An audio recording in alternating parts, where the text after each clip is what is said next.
Voor het programma In het Zonneke zijn we vandaag eens niet in Valkenburg, maar in Klimmen. Want hier woont namelijk iemand die al jaren vrijwilligerswerk doet voor een Valkenburgse vereniging.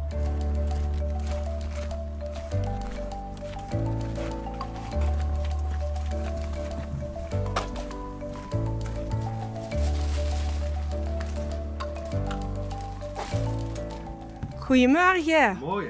Voorzien van TV Valkenburg van het programma In het Zonneke. Ik weet niet of je dat wel eens gezien hebt. Ja, ik verkreeg hier niet door TV Valkenburg. Nee, ja, we zitten nu in Klimmen en niet in Valkenburg, maar we hebben je toch gevonden. Want we hebben gehoord dat je hier heel veel voor een Valkenburgse vereniging al jarenlang doet. Klopt dat? Ja, dat zou ik kennen, ja. De voetbalclub? Ja, daar ben ik lid van, ja. VVV Walram. Jawel. En wieveel jaar zit je hier dan niet al lid van? Nou, als ik het gehoord heb, gaat het van bijna 58 jaar. Dus, Dat is toch een hele tijd. Ja, en dit programma is voor jullie die gaat goed doen voor een ander, voor een vereniging of wat het moeilijk hebben. En ja, we hebben te horen gekregen dat je hier dus al heel veel jaren heel goed bezig bent voor de voetbalclub. Dus dat vandaar wordt je met dit programma In het Zonneke gezet. Dus bij deze krijg je alvast de Sjoan Bloemen. dankjewel. En dan wil ik heel weten wat je hier al jaren bij de voetbalclub doet als vrijwilliger. Ja, wat ze dat is. Probeer zoveel mogelijk te doen als de tijd hebt te voeren. Hè. Ja. En dat probeer ze te doen en dat doe ik hier. Ja. Over de tijd om te krijgen. Hè. Ja. Want wie is het gekomen dat je hier 58 jaar geleden bij de voetbalclub zit gegaan? Want je woont nu op Klimmen, woonde je toen in Valkenburg? Ik woonde toen in Valkenburg, ja. Ja. Ja, geboren en getogen in Valkenburg. Tot ik getrouwd ben en mijn vrouw was van Klimmen en dan ga je naar Klimmen. Hè. Ja. Wat zie je wel. Dus, en dan, maar we wonen niet lekker. En, dus maar 3 kilometer bij zo'n Valkenburg. Dus wat maakt dat uit? Je zit wel altijd verbonden gebleven met de voetbalclub. Dus Sowieso. na jaren zit je ook dus vrijwilligerswerk kunnen doen bij de voetbalclub. Ja. Ik ben zit in het bestuur en we proberen het door te verkennen. Hè. Ja. Dus, ik ken er al veel met de Hannekes en dan, dat is voor de club is dat wel leuk, denk ik. Ja, want je hebt ook de accommodatiebeheer gedaan, klopt dat? Ja, dat doe ik nog een beetje. En ik heb de kantine gedaan. Ja, wat daarvan niet gedaan. Ik heb van alles een beetje jeugdleider geweest. En leider geweest van de tweede. Oké. En probeer ze door wat ze kent zijn. Ja. Maar voor jullie, wat niet in een vereniging zitten, nee, weten wat hield het bijvoorbeeld in, accommodatiebeheerder, wat deed ze dan?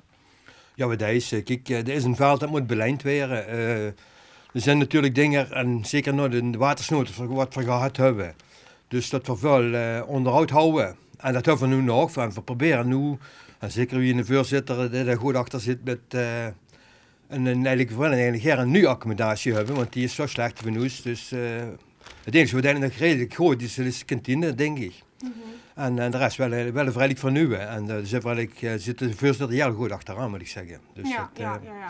Maar je zegt het even zo snel, even lijnen trekken. Maar moet dat niet iedere week gebeuren? Of hoe vaak gebeurt dat? Normaal gesproken moet het iedere week gebeuren. Het kunnen ze een week overgeslagen weer en ligt eraan wat voor een programma te hebben. Ja, en dat doet je hier dus altijd? Ja, dat doe ik. Ja, dat valt eigenlijk met dat de lijnen trekken. Dat is 1,5 uur, 2 uur werk. En dan, Ja, maar toch iedere week? Boete de andere dingen wat gewoon groter? iedere week, Ja. En dan is het ook maar afwachten of het veld in orde is en of het allemaal kent natuurlijk. Ja, ik hoop dat het veld normaal is het veld wel redelijk in orde, moet ik zeggen.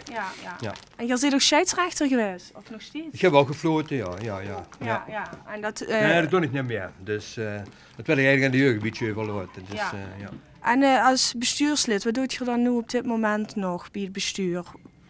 Ik doe het nog. Ik doe nu heb ik van de voorzitter overgenomen om de dinsdag en de donderdag de kantine te doen. Dus zoals voor de senioren. Ja. En dan, en wat nog. Als ik daar ben en ik is gaat, dan doe ik dat. Dus, Ja. Ja. Je zit aardig het oeren op het voetbaltrein. Ja, redelijk gedoe. Ja, het valt nu met en het is het tijd, maar ze zijn wel gedurfd gestaan, ja.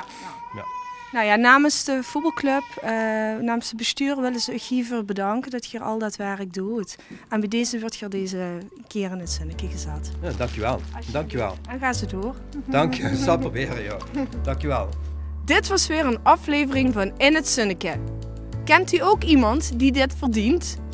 Iemand die veel doet voor een vereniging? of iemand die wat goeds doet voor een ander? Stuur dan een mailtje naar inhetzinneke@tvvalkenburg.tv. Misschien dat we een volgende keer bij diegene langs kunnen gaan.